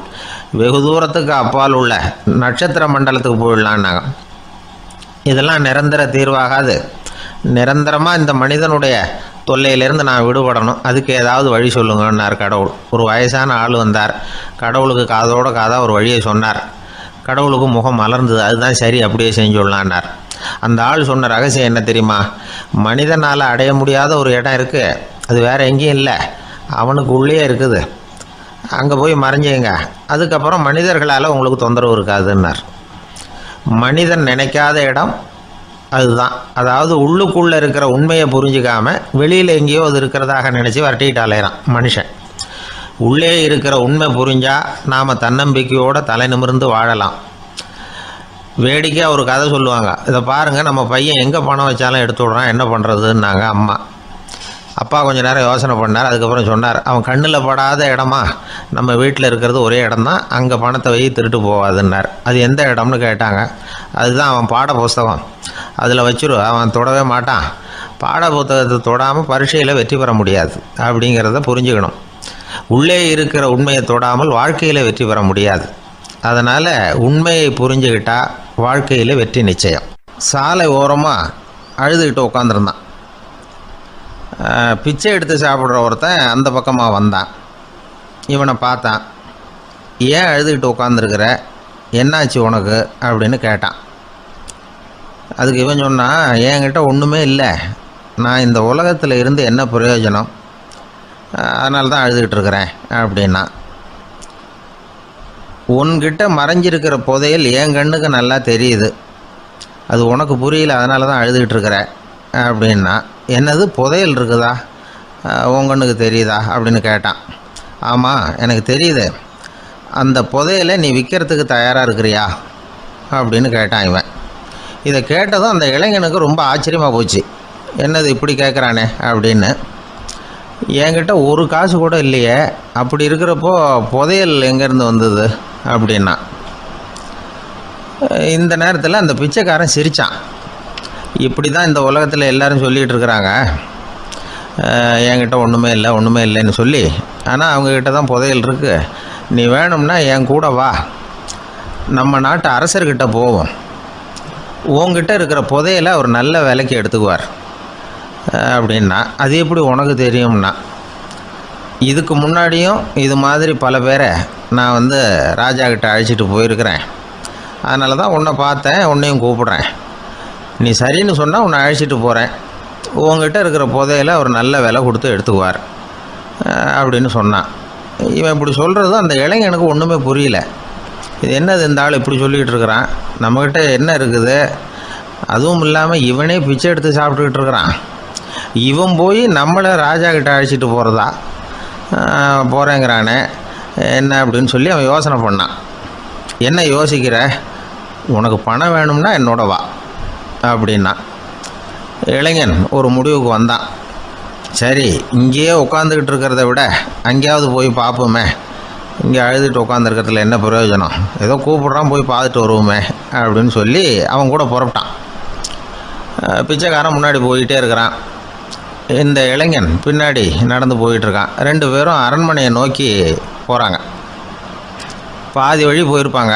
வழியில் அந்த பிச்சைக்காரன் சொன்னான், இதை பாரு, முன்னாடியே சில விஷயங்களை நாம் பேசிக்க வேண்டியிருக்கு, சரியாக தெளிவாக முடிவு எடுத்துக்கிட்டு அதுக்கப்புறம் ராஜாக்கிட்ட போகணும். ஏன்னா அங்கே போய் அது முடியாது இது முடியாதுன்னு நாம் நமக்குள்ளே சண்டை போட்டுக்கிட்டு இருக்க முடியாது. ராஜாவுக்கு விலையை பற்றி கவலையே இல்லை. எவ்வளவு சொன்னாலும் நமக்கு பணம் கிடச்சிரும். ஆனால் அதுக்கப்புறம் நான் இதை விற்கிறதுக்கு தயாராக இல்லைன்னு சொல்லிடக்கூடாது. அதனால் புதையலை விற்கிறதா இல்லையாங்கிறத இங்கேயே தெளிவாக முடிவு செஞ்சுக்கணும். இல்லைன்னா ராஜா கிட்ட போய் அங்கே போய் குழப்பிக்கிட்டு இருக்க முடியாது அப்படின்னு சொன்னான். இளைஞனுக்கு ஒன்றுமே புரியல. என்ன சொல்கிற நீ, என்கிட்டயா புதையலா, எங்கே இருக்குது அப்படின்னு சொல்லி குழம்பி போனான். இப்போது அந்த பிச்சைக்காரன் சொன்னான், இதை பாரு, இப்போ உதாரணத்துக்கு உன்னுடைய கண்களை எடுத்துக்கோ. அதுக்கு நீ என்ன விலை கேட்டுற போகிற? நான் அதுக்கு ராஜா கிட்டே இருந்து ஒரு 50,000 ரூபா வாங்கி தர முடியும். உன்னுடைய இருதயத்தை கொடுக்குறியா, 20 லட்சம் ரூபா வாங்கி தரேன். மூளையை கொடுக்குறியா, 30 லட்சம் வாங்கி தரேன். என்ன சொல்கிற அப்படின்னு சொல்லி இந்த பிச்சைக்காரன் பேசிக்கிட்டே போகிறான். இளைஞனுக்கு கோபம் வந்துட்டுது. என்ன உளர்ற, உனக்கு என்ன பைத்தியமா? கண்ணையும் மூளையையும் இருதயத்தையுமா விற்பாங்க? என்ன விலை கொடுத்தாலும் அதையெல்லாம் நான் விற்கிறதுக்கு தயாராக இல்லை, நான் விற்க மாட்டேன். அதை கொடுத்துட்டு நான் என்ன பண்ணுறது? இப்படி நான் மட்டும் இல்லை, யாருமே இதை விற்கிறதுக்கு தயாராக இருக்க மாட்டாங்க அப்படின்னு சொன்னான் அந்த இளைஞன். இவன் இப்படி சொன்னதும் அந்த பிச்சைக்காரன் வாய் விட்டு சிரிக்க ஆரம்பிச்சுட்டான். இப்போ பைத்தியமானது நானா நீயா? லட்சக்கணக்கான கோடிக்கணக்கான ரூபாய் பொறுமானம் உள்ள பொருள்களை உங்ககிட்டயே வச்சுக்கிட்டு விற்க முடியாதுன்னு சொல்கிற நீ தான் ஏழை. என்கிட்ட ஒன்றுமே இல்லைன்னு மரத்தடியில் உட்காந்து அழுதுகிட்டு இருக்கிறியே அப்படின்னு சொன்னான். இன்றைக்கி பார்த்திங்கன்னா பல பேர் தன்கிட்ட புதைஞ்சிருக்கிற ஆற்றலை புரிஞ்சிக்க முடியாமல் அவதிப்பட்டுக்கிட்டு இருக்கிறாங்க. நம்மக்கிட்ட என்ன இருக்குங்கிறது அவங்களுக்கு தெரியறதில்ல.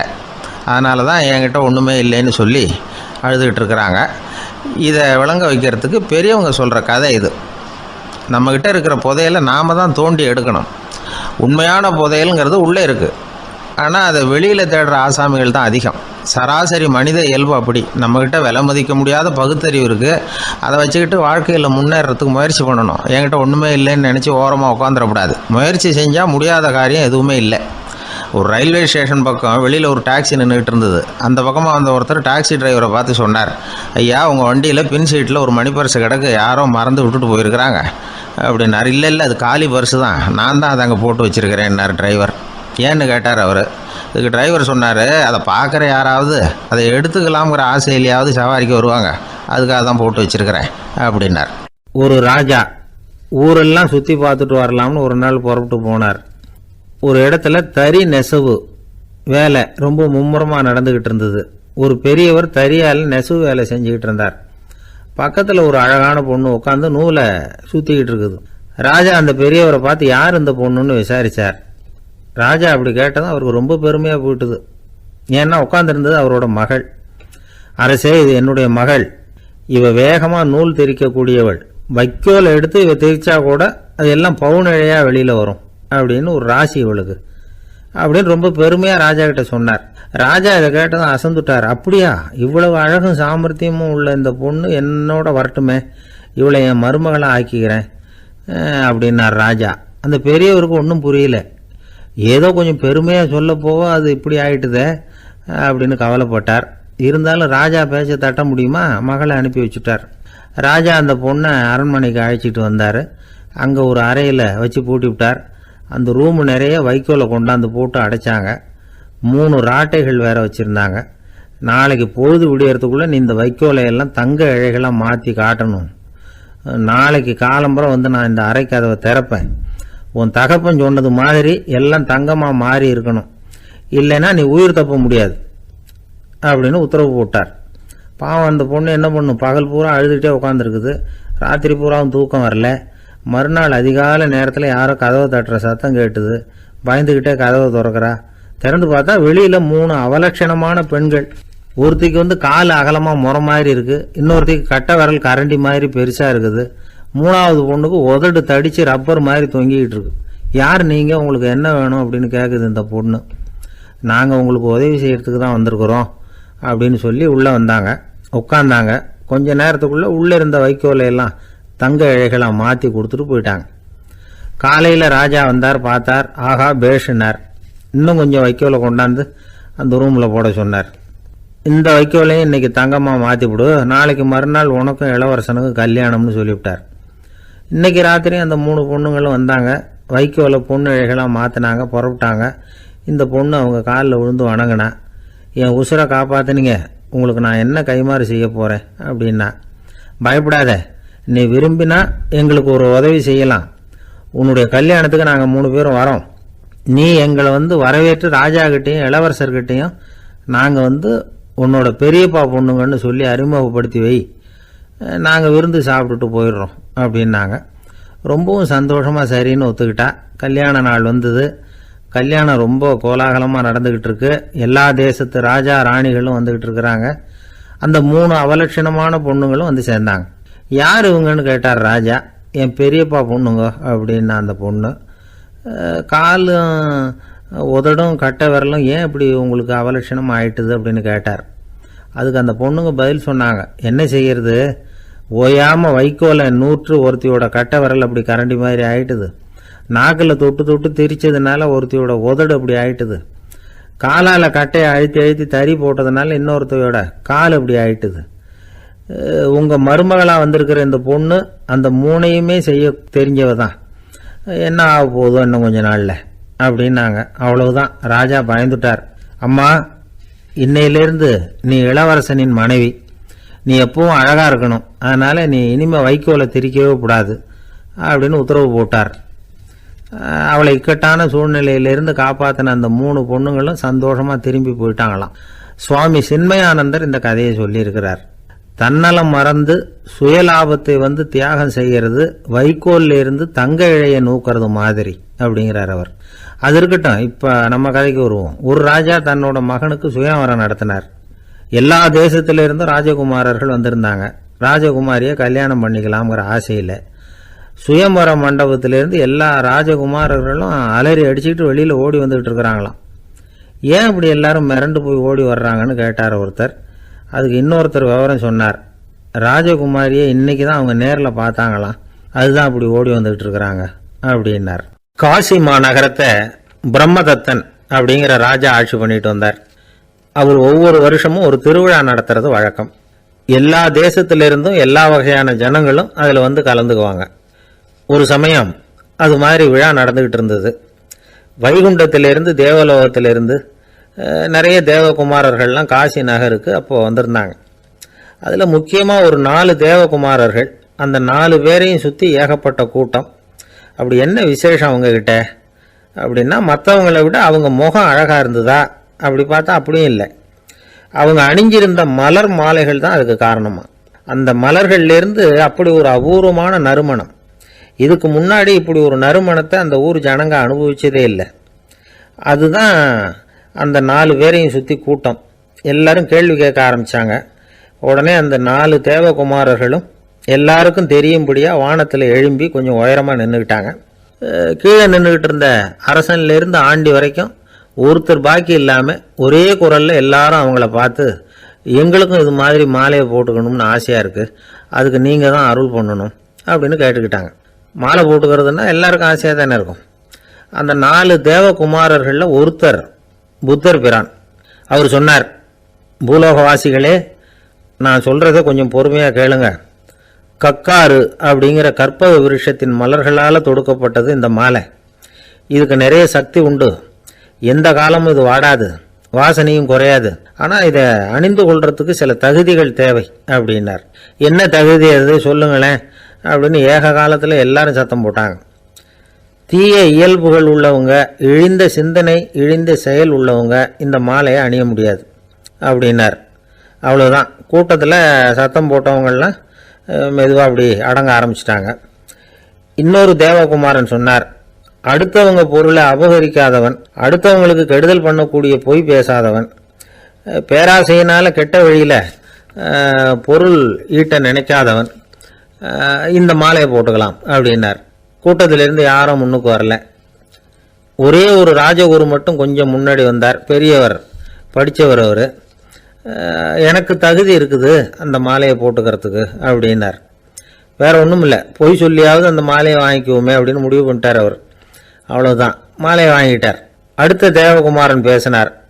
யாருக்கு திடமான அறிவும் மனமும் இருக்குதோ, யாருக்கு நல்ல காரியங்களில் அசையாத ஈடுபாடு இருக்குதோ, நல்ல அரிய பொருள்களை தனியாக தான் மட்டும் அனுபவிக்க விரும்பாதவர் யாரோ அவர் முன்னாடி வந்து இந்த மாலையை வாங்கிக்கலாம் அப்படின்னார். அந்த தகுதியும் எனக்கு இருக்குன்னார் ராஜகுரு. மாலையை வாங்கி போட்டுக்கிட்டார். இன்னொரு ராஜகுமாரன் பேச ஆரம்பித்தார். அறநெறியில் செல்வம் சேர்க்கணும், ஆடம்பர பொருள்களுக்கு அடிமையாகக்கூடாது, வெற்றி அடைஞ்சாலும் கர்வம் வரக்கூடாது, அப்படிப்பட்டவங்க இந்த மாலையை போட்டுக்கலாம்னார். துணிஞ்சு பொய் சொல்லி அதையும் வாங்கி கழுத்தில் போட்டுக்கிட்டார் இந்த ராஜகுரு. இன்னொரு ராஜகுமாரன் சொன்னார், சான்றோர்களை நிந்திக்காதவங்க, புறம் பேசாதவங்க இந்த மாலையை போட்டுக்கலாம்னார். அதையும் வாங்கி போட்டுக்கிட்டார். திருவிழா முடிஞ்சுது, எல்லாரும் திரும்பி போயிட்டாங்க. மறுநாள் ராஜகுரு 4 மாலைகளையும் போட்டுக்கிட்டு ராஜசபைக்கு வரார். வந்தவர் ரொம்ப அவஸ்தையோடு வர்றார். மாலையெல்லாம் வாடி போயிட்டுது, வாசனை எதுவும் கிடையாது. அது மட்டும் இல்லை, அவருக்கு கடுமையான தலைவலி வேற வந்துட்டுது. துடிச்சு போயிட்டார். மாலையை கழட்டவும் முடியல. ஜனங்கள்லாம் அவரை பார்த்து சிரிக்க ஆரம்பிச்சிட்டாங்க. என்னத்துக்கு ஆசைப்படணும், ஏன் இப்படி கஷ்டப்படணும் அப்படின்னு ராஜா பார்த்தார். மறுபடியும் விழாவுக்கு ஏற்பாடு பண்ணினார். தேவகுமாரர்கள்லாம் வந்தாங்க. ராஜகுரு வந்தார். மக்கள் முன்னிலையில் அவங்க காலில் விழுந்தார், மன்னிப்பு கேட்டுக்கிட்டார். இந்த மாலையை போட்டுக்கிற தகுதி எனக்கு இல்லை. தகுதி இல்லாத ஒருத்தன் தகாத தகுதியை பொய் மூலம் பெறணும்னு ஆசைப்படுறாங்களே, அவங்களுக்கெல்லாம் என்னுடைய தண்டனை ஒரு எச்சரிக்கையாக இருக்கட்டும்னார். அதுக்கப்புறம் தேவகுமாரர்கள் அவர் கழுத்தில் இருக்கிற மாலையை கழட்டினாங்களாம். அந்த மாலைகளும் பழையபடி மனம் கொடுக்க ஆரம்பிச்சுட்டு தான். இதுலேருந்து நாம் தெரிஞ்சுக்க வேண்டியது என்னென்னா, நமக்கு தகுதி இல்லாத ஒரு கௌரவம் நம்மக்கிட்ட தானாக வந்தால் கூட அதை வந்து தவிர்த்து விடுறது தான் நல்லது. அதுதான் புத்திசாலித்தனம். ஒருத்தர் வந்தார், சார் எங்கள் இலக்கிய மன்ற விழாவுக்கு நீங்கள் வந்து தலைமை தாங்கணும்னார். உடனே இவர் சொன்னார், பேச்சாளர், சார் இலக்கியத்தை பற்றி பேசுகிற தகுதி எனக்கு இல்லையே அப்படின்னார். உடனே அவர் கூப்பிட வந்தவர் சொன்னார், அந்த தகுதி உங்களுக்கு இல்லைங்கிறது எங்களுக்கும் தெரியும் சார், அதனால தான் உங்களை தலைமை தாங்க கூப்பிடுறேன் அப்படின்னார். அது சரி, தலைமைன்னா அதுக்கு இவர் என்னதான் அர்த்தம் பண்ணுறாருன்னு தெரியல. ஒரு பெரிய பியானோ கலைஞர் வியன்னாவில் இருந்தார். ரொம்ப புகழ்பெற்ற இசை கலைஞர் அவர். இங்கிலாந்து மகாராணி விக்டோரியா அவருடைய சங்கீதத்தை கேட்கணும்னு ஆசைப்பட்டாங்க. அவரை அரண்மனைக்கு கூப்பிட்டாங்களாம். பியானோ வாசிக்க சொல்லி கேட்டாங்களாம். இவரும் ரொம்ப பிரமாதமாக வாய்ச்சி காட்டியிருக்கார். உடனே பாராட்டி பரிசுகள்லாம் கொடுத்து அனுப்புனாங்களாம். அந்த இசையை கேட்கறதுல அரசிக்கு ரொம்பவும் ஆர்வம் உண்டு. அதனால் அதுக்கப்புறமும் அந்த கலைஞர் அடிக்கடி அரண்மனைக்கு வர வேண்டிய அவசியம் ஏற்பட்டது. ஏன்னா அரசி கூப்பிட ஆரம்பித்தாங்க. இவர் போகணும், அங்கே இசை நிகழ்ச்சி நடத்தணும். இவர் அங்கே பாடி வாசிக்கிறது உண்டு. ஒரு தடவை வந்து மகாராணி அவரை பார்த்து, உங்கள் நாட்டு தேசிய கீதம் பாடுங்களேன் அப்படின்னு கேட்டாங்களாம். உடனே அவர் தன்னுடைய நாடான ஆஸ்திரியாவின் தேசிய கீதத்தை பாடியிருக்கிறார். அவர் பாட ஆரம்பித்த உடனே மகாராணி எழுந்திரிச்சு நின்னாங்களாம். அதுக்கு மரியாதை செலுத்துகிற நோக்கத்தோட பாட்டு முடிகிற வரைக்கும் அப்படியே நின்றுக்கிட்டு இருந்தாங்களாம். இதுதான் அந்த அரசியினுடைய பெருந்தன்மை. அதாவது நாட்டுப்பற்றுங்கிறது அந்த அளவுக்கு அப்படி இருக்கணும். இப்படி ஒரு அரசியே நம்ம நாட்டு தேசிய கீதத்துக்கு எழுந்திரிச்சு நின்று மரியாதை செலுத்துகிறாங்க அப்படிங்கிறத புரிஞ்சிக்கும் பொழுது அந்த முதிய கலைஞரின் மகிழ்ச்சிக்கு அளவே இல்லையாம். அதுக்கப்புறம் அந்த பியானோ கலைஞர் ஒரு நாள் தன்னுடைய நண்பர் ஒருத்தர்கிட்ட பேசிக்கிட்டு இருந்தாராம். அப்போ சொன்னாராம், மகாராணியார் வந்து எனக்கு எவ்வளவோ பரிசுகள்லாம் கொடுத்துருக்குறாங்க. ஒரு தடவை எனக்கு வைரக்கல் பதித்த அணி ஒன்றை கூட பரிசாக கொடுத்தாங்க. ஆனால் அதை விட உயர்ந்த விலை மதிக்க முடியாத அணி என்ன தெரியுமா? நான் என்னுடைய நாட்டு தேசிய கீதத்தை நான் பாடுறப்போ அவங்க எழுந்திரிச்சு நின்று மரியாதை செலுத்தினாங்களே, அதுதான் எனக்கு கிடைச்ச மிகப்பெரிய பரிசு அப்படின்னாராம். எனக்கு தெரிஞ்ச சங்கீத வித்வான் ஒருத்தர் இருக்கார். சமீபத்தில் ஒரு நாள் அவரை பார்த்தேன். எப்படி போயிட்டுருக்கு உங்கள் தொழில் அப்படின்னு கேட்டேன். ரொம்பவும் வித்தியாசமாக போயிட்டுருக்குங்க அப்படின்னார். என்ன சொல்கிறீங்க அப்படின்னேன். முன்னாடியெல்லாம் நான் பாடினா எதிரில் இருக்கிறவங்க தான் எழுந்திரிச்சு போயிட்டு இருந்தாங்க. இப்போ எப்படின்னா நான் பாட ஆரம்பிச்சுட்டா உடனே பக்கவாத்தியக்காரனே எழுந்திரிச்சு போடுறான் அப்படின்னார் ரொம்ப வேதனையோட. என்னை விட யோகியம் இந்த உலகத்தில் வேற யாரும் இல்லை சார் அப்படின்னார் ஒருத்தர். அவரை விட அயோக்கியன் வேற யாரும் இருக்க முடியாதுங்கிற முடிவுக்கு கேட்டவங்க வந்துட்டாங்களாம். மனுஷனுக்கு இருக்கிற ஒரு மிகப்பெரிய குறையே தன்கிட்ட இருக்கிற குறை அவனுக்கு தெரியாமல் போகிறது தான். ஆனால் அடுத்தவங்ககிட்ட இருக்கிற குறை இவனுக்கு தெளிவாக தெரிஞ்சிடும். ஒரு ஒட்டகம் ஒரு கொக்கை பார்த்து ஒரு கேள்வி கேட்டுதான். என்ன கேள்வி தெரியுமா? உன் கழுத்து ஏன் இப்படி வளைஞ்சி போயிருக்குது அப்படின்னு கேட்டிருக்கு. இதுக்கு உடம்பே வளைச்சல். இது போய் கொக்கை கிண்டல் பண்ணுது. இன்னைக்கு மனித சுபாவமும் கிட்டத்தட்ட இப்படித்தான் இருக்குது. இந்த உலகத்தில் குறையில்லாத மனிதர்கள் யாரும் கிடையாது, நாம் உள்பட அப்படிங்கிறத முதல்ல நாம் நல்லா புரிஞ்சுக்கணும். ஒரு ஊரில் ஒரு விற்பனை நிலையம் இருந்தது. செல்ல பிராணிகளை விற்பனை செய்கிற நிலையம் அது. நாய், கிளி, பூனை இப்படி நிறைய வச்சு விற்பனை பண்ணிகிட்டு இருக்கிறாங்க. நாய்க்குட்டி விற்பனை செய்கிற பகுதியில் ஒரு சிறுவன் நின்றுக்கிட்டு இருந்தான். விற்பனை செய்கிற ஆளுகிட்ட விலை கேட்டுக்கிட்டு இருந்தான். அதுவும் இருக்குதே, அந்த நாய்க்குட்டி என்ன விலை அப்படின்னு கேட்டானா. 1000 ரூபா அப்படின்னாரான். சரி, அது வேணாம், இது என்ன விலைன்னு இருக்கான். 500 ரூபா அப்படின்னாரான். இந்த சின்ன பையன் கையில் வச்சுருந்தது வெறும் 50 ரூபா தான். அதனால் இதை விட குறைச்சலாக கிடைக்குமான்னு பார்த்துருக்கான். அந்த கடையில் ஒரு மூலையில் சரியாக கவனிக்கப்படாமல் ஒரு நாய்க்குட்டி படுத்து கிடந்தது. பாவமாக கத்திக்கிட்டு இருந்தது. அதை பார்த்ததுமே இவனுக்கு அது ரொம்ப பிடிச்சி போச்சு. உடனே அந்த கடைக்காரரை பார்த்து, அதுவும் அந்த மூலையில் படுத்து கிடக்குதே அந்த நாய்க்குட்டி என்ன விலை அப்படின்னு கேட்டிருக்கான். தம்பி, அது ஒரு கால் ஊனம், அதனால் அது உன்னோட குதித்து விளையாடவோ ஓடுறதோ அதால் முடியாத காரியம் அப்படின்ட்டுருக்கார் அவர். அது தெரிஞ்சுதாங்க கேட்குறேன், அதோட விலை என்ன அதை மட்டும் சொல்லுங்களேன் அப்படின்ட்டுருக்கான். தம்பி, இது கால் ஊனம் உள்ள ஒரு நாய். இதை போய் காசு கொடுத்து வாங்கிறதுக்கு யாராவது பிரியப்படுவாங்களா? இதை நான் உனக்கு இலவசமாகவே தர்றேன், எடுத்துகிட்டு போ அப்படின்னாரான். இதை கேட்டதும் அந்த சிறுவனுக்கு கோவம் வந்துட்டு தான். நீங்கள் ஒன்றும் சும்மா கொடுக்க வேணாம், இந்தாங்க 50 ரூபா, இதை வச்சுக்கிட்டு நாய்க்குட்டியை கொடுங்க அப்படின்ட்டுருக்கான். அவருக்கு ஒன்றும் புரியல, ஆச்சரியமாக இருந்தது. சரின்னு பணத்தை வாங்கிட்டு நாய்க்குட்டியை தூக்கி கொடுத்தார். அந்த சிறுவன் அந்த நாய்க்குட்டியை 2 கையாலையும் வாங்கினா, மார்போட பிரியமாக சேர்த்து அணைச்சிக்கிட்டான். தெருவில் இறங்கி நடக்கிறான். அப்படி நடக்கும்பொழுது தான் பார்க்குறார், கடைக்காரர் ஆச்சரியமாக அவனை பார்க்குறார். அப்போ தான் அவருக்கு ஒரு விஷயம் புரியுது. அந்த சிறுவன் தெருவில் நாய்க்குட்டியை மார்போடு அணைச்சிக்கிட்டு விந்தி விந்தி நடந்து போய்கிட்டு இருக்கிறான். ஆமாம், அவனுக்கும் ஒரு கால் ஊனம். இந்த நாய்க்குட்டியை யாருமே வாங்க மாட்டாங்கன்னு நினச்சிக்கிட்டு இருந்தார். குறையுள்ள அதுக்கும் ஒரு எஜமானன் கிடச்சிட்டான். அதனால் ஊனம் ஒரு குறை இல்லை அப்படிங்கிற உண்மையை அந்த கடைக்காரர் புரிஞ்சுக்கிட்டாரான். நம்மால் ஒருத்தர் கொஞ்சம் வயசானவர், எழுந்திரிச்சு சரியாக நடக்க முடியாது, சாய்வு நாற்காலியிலேயே எப்பவும் உட்காந்துருப்பார். அவர் தனக்கு துணையாக ஒரு நாயை பக்கத்தில் வச்சுருந்தார். அதுவும் ரொம்ப வயசான ஒரு நாய், எழுந்திரிக்கவே சிரமப்படும், நடக்கவும் முடியாது. அவர் பக்கத்திலே இதுவும் சோர்ந்து போய் படுத்து கிடக்கும். அந்த பெரியவரை பார்க்க வந்த ஒருத்தர் கேட்டார், ஏங்க, ஒரு சின்ன பையனை உங்களுக்கு துணையாக வச்சுக்கப்படாதா? இந்த நாயை உங்களுக்கு பாதுகாப்பாக வச்சுருக்கிறீங்களே, உங்களுக்கு ஒரு ஆபத்துன்னா இது எப்படி உங்களுக்கு உதவ முடியும் அப்படின்னார். அப்போ அவர் சொன்னாராம், எனக்கு ஒரு ஆபத்துன்னா அந்த சமயத்தில் இந்த நாய் என்னை தனியாக விட்டுட்டு ஓடி போயிடாமல் இருக்கணும்ல, அதுக்காகத்தான் இதை நான் வச்சுருக்கிறேன் அப்படின்னாராம். ஒரு தடவை நாரதர் ஒரு தெரு வழியாக போய்கிட்டு இருந்தார். வழியில் ஒருத்தர் வேத சாஸ்திரம்லாம் படிச்சுக்கிட்டு உட்காந்துருந்தார். அவர் நாரதரை பார்த்து, எங்கே போயிட்டுருக்குறீங்கன்னு கேட்டார். கடவுளை பார்த்துட்டு வரலாம்னு போயிட்டுருக்கிறேன் அப்படின்னார் நாரதர். அப்படின்னா அவர்கிட்ட, எனக்கு எப்போ முக்தி கிடைக்கும்னு கேட்டுட்டு வாங்களேன் அப்படின்னார் இவர். சரி, கேட்டு வரேன் அப்படின்னு சொல்லிவிட்டு நாரதர் நடந்தார். கொஞ்சம் தூரத்தில் ஒரு மரத்தடியில் ஒரு தொழிலாளி செருப்பு தைச்சிக்கிட்டு உட்காந்துருந்தார். அந்த ஆளும் அதே மாதிரி கேட்டுக்கிட்டார், எனக்கு எப்போ முக்தி கிடைக்கும்னு கடவுள்கிட்ட கேட்டுக்கிட்டு வாங்களேன்னார். அவர்கிட்டையும் சரின்னு சொல்லிவிட்டு நாரதர் நேராக வைகுண்டத்துக்கு சேர்ந்தார். கடவுளை பார்த்தார். இவங்க 2 பேரும் சொல்லி அனுப்பின விஷயத்தை பற்றி கேட்டார். அதுக்கு கடவுள் சொன்னார், அந்த செருப்பு தைக்கிற தொழிலாளி உடல் நீத்ததும் உடனே என்னை அடைவான். ஆனால் அந்த சாஸ்திரம் படித்த ஆள் இப்போதைக்கு என்கிட்ட சேர மாட்டான். அவன் இன்னமும் பல பிறவிகள் எடுத்து அங்கேயே இருக்க வேண்டியிருக்குது. எப்போ இங்கே சேருவான்னு எனக்கே தெரியாது அப்படின்னார். நாரதருக்கு இதோட ரகசியம் என்னங்கிறது புரியல. எனக்கு ஒன்றும் புரியலையேன்னாரான் கடவுள்கிட்ட. சீக்கிரம் புரிஞ்சுக்குவேன், நீ திரும்பி போகிறப்போ நான் இங்கே வைகுண்டத்தில் என்ன செஞ்சுக்கிட்டு இருக்கேன்னு கேட்டால், ஒரு ஊசியின் துவாரத்தில் ஒரு யானையை கோத்துக்கிட்டு இருக்கிறேன்னு அவங்கக்கிட்ட சொல்லு அப்படின்னார் கடவுள் சிரிச்சுக்கிட்டே. நாரதர் பூமிக்கு திரும்பினார். கடவுளை பார்த்தீங்களா, எப்படி இருக்கார் அப்படின்னு விசாரித்தார் வேத சாஸ்திரம் படித்தவர். ஓ பகவானா, அவர் யானையை ஊசியின் காதில் நுழைச்சிக்கிட்டு இருக்கிறார் பார்த்தேன்னார் நாரதர். ஊசி காதில் யானையா, அது எப்படி முடியும்? நீங்கள் சொல்கிறத நான் நம்ப மாட்டேன்னு விட்டார் அவர். சரி, இந்த ஆளுக்கு இறைவன் பேரில் நம்பிக்கை இல்லை அப்படிங்கிறத நாரதர் புரிஞ்சுக்கிட்டார். அடுத்தபடியாக அந்த தொழிலாளி இருந்த இடத்துக்கு போனார். இறைவனை பார்த்தீங்களான்னு கேட்டார் அவர். பார்த்தேன், ஒரு ஊசி துவாரத்தில் யானையை கோத்துக்கிட்டு இருந்தார் அப்படின்னு சொல்லிவிட்டு நாரதர் அந்த ஆள் முகத்தை கவனித்தார். அந்த தொழிலாளி இதை கேட்டுட்டு கொஞ்சம் கூட ஆச்சரியப்படலை. அவரால் முடியாத காரியம் கூட உண்டானார்.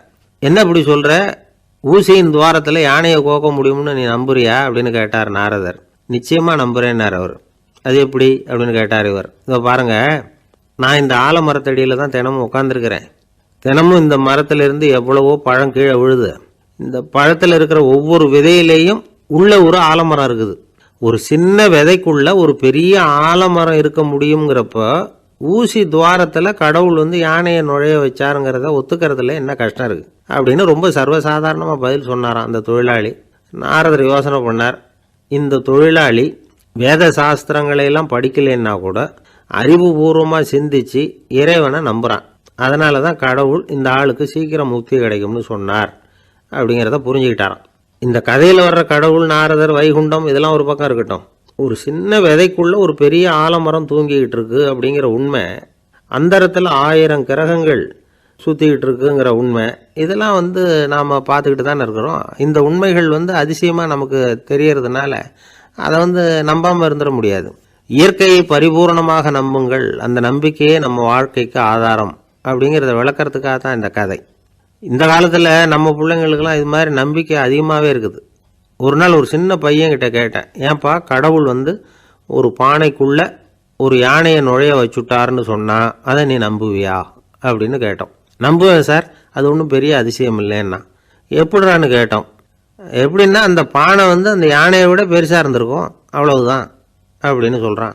ஒரு தீக்குச்சி தீப்பெட்டியை பார்த்து கேட்டுதான், நாம் 2 பேரும் தானே உரசிக்கிறோம், ஆனால் நான் மட்டும் தீ பிடிச்சி எரிஞ்சு போகிறேன், நீ அப்படியே இருக்கிறியே அப்படின்னு தான். அதுக்கு தீப்பெட்டி சொல்லியிருக்குது, உனக்கு தலையில் கணம் இருக்குது அதனால் அழிஞ்சு போகிறேன் அப்படின்னு தான். எப்படி இருக்கு பாருங்கள் இந்த பதில். தலையில் கணம் உள்ளவங்க யாருமே சரியாக இருக்க முடியாது. எவ்வளவு பெரியவங்களாக இருந்தாலும் சரி, ரொம்ப கஷ்டம்தான் அது. கர்வம்ங்கிறது கூடவே கூடாது. இதை விளக்கறதுக்கு மகான் ஒருத்தர் ஒரு சம்பவத்தை சொல்கிறார். அர்ஜுனன் வந்து தீர்த்த யாத்திரை பண்ணானா, அப்போ தென்னிந்தியாவுக்கு வந்திருக்கிறான். ராமேஸ்வரத்துக்கு போனப்போ அங்கே இலங்கைக்கு கல்லுலாம் அடுக்கி போடப்பட்டிருந்த பாலத்தை பார்த்தானா. ஒரு சின்ன குரங்கு அதுக்கு பக்கத்தில் விளையாடிக்கிட்டு இருந்திருக்கு. அதை பார்த்துட்டு அர்ஜுனன் சிரிச்சிருக்கான். ஏன் சிரிக்கிறேன்னு கேட்டிருக்கு அந்த குரங்கு. ராமன் மிகச்சிறந்த வில் வீரன், அப்படி இருக்கிறப்போ அவன் வந்து இலங்கைக்கு அம்புகளாலேயே ஒரு பாலம் கட்டியிருக்கலாம். அதை விட்டுட்டு போயும் உன்ன மாதிரி குரங்குகளை துணையாக வச்சுக்கிட்டு இப்படி ஒரு கருங்கல் பாலத்தை கட்டியிருக்கிறானே அப்படின்னு நானா.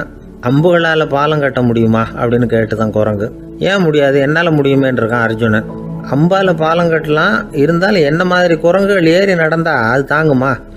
அதனால தான் ராமர் வந்து கருங்கல் பாலமே கட்டினார் அப்படின்றது குரங்கு சொல்லிச்சான். அப்படியே சொல்கிற, நான் வேணும்னா இப்போ அம்புகளாலேயே ஒரு பாலத்தை கட்டுறேன், நீ அது மேலே ஏறி நடந்து பார். பாலம் விழுந்துட்டுதுன்னா நான் தீ மூட்டி அதில் குதித்து உயிர் தியாகம் பண்ணி விட்றேன் அப்படின்னு நான் ரொம்ப கோபமாக. உடனே அந்த சின்ன குரங்கு பெரிய உருவம் எடுத்துட்டு தான் கையில் கதையோடு அர்ஜுனன் முன்னாடி நிற்கிறான் அனுமன். பார்த்தா, என்னுடைய தலைவர் ராமரையா இழிவாக பேசுகிற, நீ இப்போ பாலம் கட்டு, நான் என்னுடைய பலத்தை காட்டுறேன் அப்படின்னா அனுமன். அர்ஜுனன் வந்து தன்னுடைய காண்டிபத்தை எடுக்கிறான், சரமாரியாக அம்புகளை விடுறான். அதெல்லாம் ஒன்றோட ஒன்று கோத்துக்கிட்டு அப்படியே பாலம் மாதிரி நிற்கிது. அர்ஜுனன் தலை நிமிர்ந்து நின்னான். அனுமன் வந்து உயர கிளம்பி அங்கேருந்து பாலத்தில் வந்து பொத்துன்னு இறங்கினான். பாலம் அப்படியே நொறுங்கி போச்சு தூள் தூளாக. என்ன அர்ஜுனா, இப்போ என்ன செய்ய போகிற அப்படின்னா ஏளனமா. அர்ஜுனன் தலையை தொங்க போட்டுக்கிட்டான். சொன்னபடி தீ மூட்டி அதில் குதிக்கிறதுக்காக 3 தடவை சுற்றி வந்தான். அப்போது கிருஷ்ணர் அங்கே வந்தார். என்ன அர்ஜுனா, என்ன நடக்குது, என்ன இது அப்படின்னு ஒன்றும் தெரியாத மாதிரி கேட்டார். அர்ஜுனன் வாயை திறக்கிறதுக்கு முன்னாடி அனுமன் வாயை திறந்தான், நடந்ததை சொன்னான். அர்ஜுனன் சவால் விட்டபடி உயிர் திறந்தே ஆகணும்னா அனுமன். கிருஷ்ணர் யோசனை பண்ணார். நல்லது, இந்த சவால் விட்டதுக்கும் நடந்ததுக்கும் யார் சாட்சி? பெரியவர் ஒருத்தரை சாட்சியாக வச்சுக்கிட்டல்லவா நீங்கள் இந்த போட்டியை நடத்தியிருக்கணும் அப்படின்னார். அதனால் என்ன, இப்போ மறுபடியும் அந்த போட்டியை நடத்தி விட்டா போச்சு, என்னால் அந்த அம்பு பாலத்தை நொறுக்க முடியாதா அப்படின்னு அனுமன். சரி, இப்போ மறுபடியும் அது நடக்கட்டும்னார் கிருஷ்ணர். அர்ஜுனன் அம்பு பாலம் அமைச்சான். அனுமன் ஏறி குதிச்சான். பாலம் அசைஞ்சு கொடுக்கவே இல்லை, அவ்வளோ உறுதியாக இருக்குது. இப்போ அனுமன் தலையை குனிஞ்சுக்கிட்டான். அர்ஜுனன் நன்றியோடு நிமிர்ந்து பார்த்தான். கிருஷ்ணருடைய தோள்கள்லேயும் முதுகள்லேயும் ரத்தம். என்ன சுவாமி, என்ன நடந்ததுன்னு நான் பதறி போய், உன் அம்பு பாலத்தை நான் தான் முட்டு கொடுத்து தாங்கிக்கிட்டு இருந்தேன். அனுமன் குதிச்சப்போ என் மேலே ஏற்பட்ட காயங்கள் இவை. பின்ன உன்னுடைய அம்பு பாலத்தினாலேயா பாலம் நின்றுதுன்னு நினைக்கிறேன் அப்படின்னாரான். முதல்ல வந்து அர்ஜுனன் அப்புறம் அனுமன் 2 பேருக்குமே கர்வ பங்கம் ஆகிட்டு தான். அதாவது அவங்கக்கிட்ட இருந்த கர்வம் போயிட்டுது. யாராக இருந்தாலும் கர்வம் கூடாதுங்கிறத இதிலேருந்து நாம் புரிஞ்சுக்கணும். இந்த காலத்தில் நாமெல்லாம் எந்த விஷயத்துக்கெல்லாம் கர்வப்பட்டுருக்கோம் தெரியுமா? 2 பெண்கள் தங்களுடைய கணவன்மார்களை பற்றி ரொம்ப பெருமையாக பேசிக்கிட்டாங்களாம். அதில் ஒரு அம்மா சொல்லியிருக்கு, என் வீட்டுக்காரர்கிட்ட எந்த சப்ஜெக்ட் கொடுத்தாலும் சரி அந்த விஷயத்தை பற்றி அழகாக 1 மணி நேரம் பேசுவார் அப்படின்னாங்களாம். உடனே இன்னொரு அம்மா, அது என்ன பிரமாதம், என் வீட்டுக்காரருக்கு சப்ஜெக்டே தேவையில்லை, விஷயமே இல்லாமல் நாள் பூரா பேசிக்கிட்டு இருப்பார் அப்படின்னாங்களாம். ஒரு காடு, நல்ல மரம்லாம் செழிச்சு இருந்தது. அப்படிப்பட்ட காட்டில் ஒரு சாது இருந்தார். அவர் எப்படின்னா எப்பவும் ஒரு மரத்தடியில் உட்காந்துருப்பார். ஏன்னா அவருடைய இருப்பிடமே அதுதான். அவர் என்ன பண்ணுவார், 3 கல் வச்சுருந்தார். செங்கல் மாதிரி இருக்கும், ஆனால் அதை விட கொஞ்சம் பெருசாக இருக்கும். எதுக்கு அந்த 3 கல்லுன்னா அதுதான் அவருடைய படுக்கை. அதாவது தூங்குறப்ப ஒரு கல்லை தலைக்கு கீழே வச்சுக்குவார், இன்னொரு கல்லை இடுப்புக்கு கீழே வச்சுக்குவார், இன்னொரு கல்லை காலுக்கு கீழே வச்சுக்குவார். உடம்பை ஒரு அப்படியே ஒரு தகட்டால் மூடிக்குவார், அப்படியே தூங்கி போடுவார். மழை பெய்யுதுன்னு வச்சுங்க, அவர் உடம்பு 3 கல் மேலே இருக்குதா, அதனால் தண்ணி அடியில் ஓடி போடும், உடம்பு நனையாது. மேலே தகடு இருக்கிறதுனால மழையும் உடம்புல படாது. அவர் தூக்கமும் கிடாது, நிம்மதியாக தூங்குவார். பகலில் அந்த 3 கல்லையும் ஒரு சேர ஒரு அடுப்பு மாதிரி வச்சு அது மேலே உட்காந்துக்குவார். அதனால் பாம்பு பூச்சி எதுவும் அவரை தொந்தரவு பண்ணுறதில்ல, அது பாட்டுக்கு நடந்து போயிடும். அவர் பாட்டுக்கு நிம்மதியாக இருப்பார். யாராவது எதையாவது கொண்டுகிட்டு கொடுத்தா அதை வாங்கி சாப்பிடுவார், அவ்வளவுதான். ஒரு நாள் அந்த நாட்டு அரசன் காட்டுக்கு வேட்டையாட வந்தான். அந்த வழியாக வந்தப்போ இந்த சாது படுத்துருக்கிறத பார்த்தான், பரிதாபப்பட்டான். ஐயோ பாவம், இவர் இப்படி இந்த கல் மேலே உடம்பை வச்சுக்கிட்டு தூங்குறாரு, என்ன பாடுபடுவார், இவரை நாம் அரண்மனைக்கு அழைச்சிட்டு போய் சுகமாக நிம்மதியாக இருக்கிறதுக்கு வழி செஞ்சு கொடுப்போம், அது ரொம்ப நல்லாயிருக்கும் அப்படின்னு நினச்சான். அப்படி நினச்சிக்கிட்டே அரண்மனைக்கு வந்துட்டான். அதுக்கப்புறம் ஒரு பல்லக்கையும் 2 சேவகர்களையும் காட்டுக்கு அனுப்பி அந்த சாதுவை மெதுவாக இங்கே அழைச்சிட்டு வந்துடுங்க அப்படின்னு சொல்லி அனுப்பி வச்சான். இவங்க போய் அவர்கிட்ட விவரத்தை சொன்னாங்க. எனக்கு என்னத்துக்கு அரண்மனை வாசம் அப்படின்னார். இருந்தாலும் மன்னர் உத்தரவு, நீங்கள் அவசியம் வரணும் அப்படின்னாங்க இவங்க. சரின்னு சொல்லிவிட்டு வேறு வழி இல்லாமல் புறப்பட்டார். புறப்படும் பொழுது என்ன பண்ணாருன்னா, மறக்காமல் அந்த 3 கல் ஒரு தகடு அதையும் எடுத்து பல்லக்கில் வச்சுக்கிட்டார். என்னத்துக்கு இதையெல்லாம் எடுத்து வைக்கிறாரு அப்படின்னு சொல்லி அவங்க யோசனை பண்ணாங்க. இருந்தாலும் அதை பற்றி ஒன்றும் கேட்கல. பேசாமல் அவரை அழைச்சிட்டு போய் அரண்மனையில் விட்டுட்டாங்க. அரசன் ஓடி வந்தான், வரவேற்றான், அறுசுவை உணவு படைத்தான். அவர் படுக்கிறதுக்கு தங்க கட்டில், பட்டு மெத்தை, இப்படி எல்லாம் ஏற்பாடு பண்ணி வச்சான்.